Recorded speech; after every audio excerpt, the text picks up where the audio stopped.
નમસ્કાર વિદ્યાર્થી મિત્રો, આજે આપણે ધોરણ 10 પાઠ નંબર 18 ભૂખથી ભૂંડી ભીખનું સંપૂર્ણ સ્વાધ્યાય સોલ્યુશન કરવાના છીએ। તો વિડીયોમાં નવા હોય તો અમારી ચેનલને સબસ્ક્રાઇબ કરો, લાઇક કરો અને કોમેન્ટ કરો અને શેર કરો। તો ચાલો સ્વાધ્યાયનું સંપૂર્ણ સોલ્યુશન હવે આપણે કરીએ। પ્રશ્ન નંબર 1 છે, પ્રશ્નની નીચેના આપેલા વિકલ્પોમાંથી સાચો વિકલ્પ પસંદ કરી ખરાની નિશાની કરો। તો પહેલો પ્રશ્ન છે કે કેમ ભાઈ પટેલ તું આ પેટીયું નથી લેતો? આ વાક્ય કોણ બોલે છે? ઉદ્દેશ કહે છે? તો આમાં જવાબ આવશે શેઠ કાળુને કહે છે। પ્રશ્ન નંબર 2, કાળુ માને છે કે જગતમાં સૌથી ખરાબ બાબત કઈ છે? તો જવાબ આવશે ડી, સ્વમાન ગુમાવી ભીખ માટે હાથ લંબાવો તે છે। પ્રશ્ન નંબર 2 ની વાત કરવી, નીચેના પ્રશ્નો એક વાક્યમાં ઉત્તર આપવાના છે। પ્રશ્ન નંબર 1, દુકાળના વખતમાં લોકોને કોણ મદદ કરી? તો દુકાળના વખતમાં લોકોને ડેગડિયાના મહાજને મદદ કરી। પ્રશ્ન 2, કાળુ અને રાજુ ભૂંડામાં ભૂંડી બાબત કોને કહે છે? તો જવાબ છે કાળુ અને રાજુ ભૂંડામાં ભૂંડી બાબત ભીખને કહે છે। પ્રશ્ન નંબર 3, સદાવ્રતમાં અનાજ લેવા કોણ ઊભા હતા? તો જવાબ છે કે સદાવ્રતમાં અનાજ લેવા જેમણે ખળામાંથી ઉચકાય એટલા દાણા બ્રાહ્મણોને દાન કરેલા, જેમના ઘરમાં એક સમયે પુષ્કળ ધાન હતું, એવા પણ ત્યાં ઊભા હતા। નાની સરખી લૂંટફાટને શરમ માનનારો ને ભાઈનું દીધેલું ન લેનાર પણ આજે કંગાળ બનીને કતારમાં ઊભો હતો। પ્રશ્ન નંબર 3 ની વાત કરીએ તો વિદ્યાર્થી મિત્રો, નીચેના પ્રશ્નોના 2-3 વાક્યમાં જવાબ આપો। તો જવાબ 1, અંતે કાળુ અનાજ માટે મદદ લેવા શા માટે તૈયાર થાય છે? તો જવાબ છે કાળુ અનાજ લેવા માટે અછકતો જોઈએ સુંદર શેઠ તેને બોલાવીને કહ્યું કે કુદરત આગળ આપણે સૌ લાચાર છીએ। તેને હાથ લાંબો કરતા સંકોચ થતો હોય, ધર્માદાનું લાગતું હોય તો કાલથી આ ઓટલા પર ઝાડુ મારી જજે।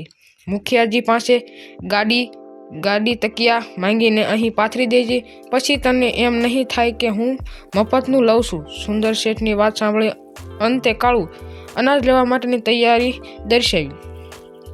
પ્રશ્ન નંબર 2, બાવાને 2 બગડે એમ કાળુ શા માટે કહે છે? તો જવાબ છે સુંદર શેઠ કહ્યું કે તમારું છે અને તમને આપીએ છીએ, એમાં ધર્માદા જેવું કંઈ જ નથી। આ સાંભળી કાળુએ દોઢ પાસે ખીચડી પોતાના ફાટેલા ધોતિયાના છેડે બાંધી। તેને થયું કે આ તો બાવાના 2 બગડ્યા જેવો ખેલ થયો, કારણ કે કાળુઆને એમ થયું કે આમ કરવાથી ક્યારે કોઈની પાસે કંઈ માંગવું નહીં, એ ટેક પળાય નહીં અને ભીખ માંગીને આ તો મરવા જેવું થયું। પ્રશ્ન નંબર 3, સુંદરજી શેઠ વિશે 5 વાક્યો લખવાના। તો વિદ્યાર્થી મિત્રો, તમારા એની વિશે 5 વાક્ય લખવાના છે। તો આ ટૂંકમાં છે, તમે જોઈ શકો કે શેઠ સ્વભાવના ઉદાર હતા અને મોટા ગજાના હતા। સુંદરજી ગામના મહાજન હતા। સફેદ ધોતિયું, અગરખું સાચ, માથે સોનેરી તાલાવાળી પાઘડી અને ગળે દુપટ્ટો રાખતા। કોઈ વ્યક્તિ ધર્માદા અનાજ લેતાની ના પાડતા તો તેને નાનું મોટું કામ સોંપી તેનું સન્માન જાળવતા અને કહેતા તમારું છે અને તમને આપીએ છીએ। આમાં તેમનું વ્યક્તિત્વ શાંત સરળ હતું। હવે વિદ્યાર્થી મિત્રો, પ્રશ્ન નંબર 4 ની વાત કરવી તો નીચેના પ્રશ્નો 7-8 લીટીમાં જવાબ આપવાના છે। તો મિત્રો, હું તમને પહેલો પ્રશ્નનો જવાબ, આ વાર્તાને આધારે કાળુનું પાત્ર લેખન કરવાનું છે। તો આપણે એનો જવાબ જોઈ। તો મિત્રો જોવો તમે આનો જવાબ।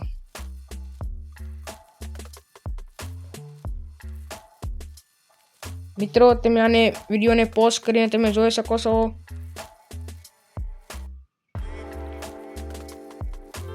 વિદ્યાર્થી મિત્રો, પહેલાનો જવાબ તમારે લખાઈ દો છે।